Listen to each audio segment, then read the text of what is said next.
Increased security measures are being put in place for this year's Anzac Day commemoration, including new anti-vehicle barriers. 9 News reporter Eddie Meyer joins me live from Martin Place in the city. Eddie, what's prompted this?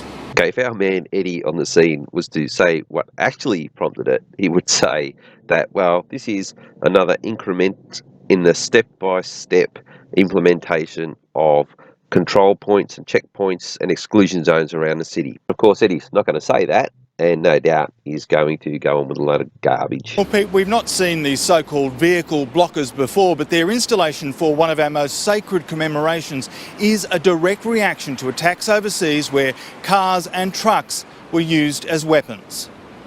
The vehicle blockers follow attacks in Europe where heavy vehicles were used to deliberately kill and injure pedestrians. Now, most of, or I'm pretty sure all of those vehicle attacks that they've just shown there happened prior to last year's Anzac Day, which went off fine. So there is nothing happened between a successful Anzac Day and this one that they need to bring into Bollards. It's the newest security measure, Bollards on steroids. Two solid steel-reinforced concrete blocks joined together to make a formidable deterrent. Oh, look at those bollards, Melbourne. Oh, we got double bollards. I don't think you guys got double bollards. We got double bollards. Much better than the city always does things better than you guys. With the exception being, of course, having sell-out police. Your cops, from top to bottom, are just totally bought and paid for.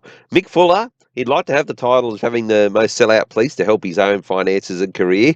But unfortunately, I think the New South Wales Police Association is a harder nut to crack. Okay, speaking of nuts, we've seen this guy before. He was on that juvenile justice story, spinning all this bullshit. So he's good at it. Let's see what he's got to say. There are people that want to do us harm. Very short, simple statement where he says, there are people who want to do us harm. That encapsulates this false enemy that they've created. Historically, and in reality, harm can come to the citizens of a country in two ways when you look at it in legal terms. Either crime committed by a fellow citizen internally, or if another nation, either through declaration of war or just starts military campaign against your country.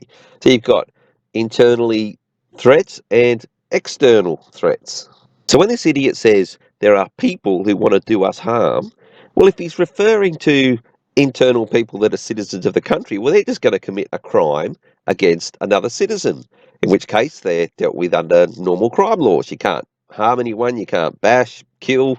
There's all laws already against that. Let's just say an act was committed and they find out that these people were foreigners. They're not internal, committing just normal crime under our law. They're foreigners, organised group, that have committed a violent act against the people of Australia, which is what he says, so people who want to harm us.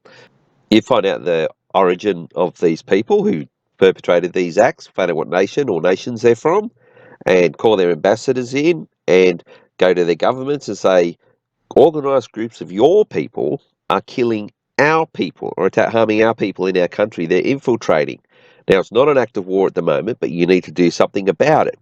If you're not behind it, because they wouldn't have declared anything, and then if these attacks kept happening, and it was clear that they were trying to overthrow our government or our way of life, then even though they haven't declared war, you would say that the lack of them being able to control their own citizens means they're not a legitimate government, and it becomes war. Now, they're always intentionally vague about who these people are, and that's intentional because that way they can never actually take decisive action to once and for all stop terror. And they don't want to stop terror. And it can't be stopped because it's not real. You can't stop something that's not real. It's just imagined. And you can keep imagining it as much as you like and putting little staged little shows and little hoaxes here and there to make it appear like it's real. But it's actually in their imaginations. But they make real laws with real consequences for the citizenry. And that's who they're after with this supposed enemy that they've created. So even that's a quick statement. He says, oh, there are people who want to do us harm. You really need to look at how they've created this imaginary these people. I know over in the States, they carefully pick anyone in the government to be elected based, if they're not within the actual cabal of running the show, they make sure that stupidity is a prime requirement of anyone to get elected. So they just go along and say anything stupid, just do what they're told and don't think about it. And I think this guy's one of them. I don't think he's on the inside. I just think, just looking at his face, he just looks too stupid. And they have the means to do us harm. But I believe that these bollards will make a big difference when it comes to mitigating. Any vehicle attack or any terror attack has been organised and staged one way or another by the globalists. And what I mean by that is they'll either do it themselves, pay someone to do it, or they will brainwash somebody or get a group and guide them. They will pick up some, young people that are disgruntled and embolden them and give them the means, give them plane tickets, whatever they need, and they will use them as patsies to commit any of these acts. But they need a reason to stage these hoaxes and organise these guys to. They will kill people. People have actually died, but it's been at the hands of the bankers. They've had total control. It's like they're controlling a drone. They just control the whole thing using these CIA, MI6, Mossad. That's who they use. So the second part of what this idiot says is we've established that these people are just fictional, but it says want to do us harm, but he doesn't give a motivation.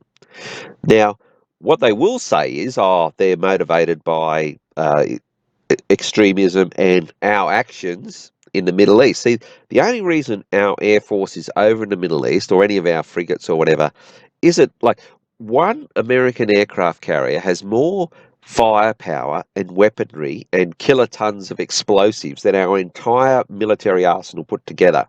So we're not in any way having needed there to have an effect. We're only there, and they would say, we need to show support for our ally.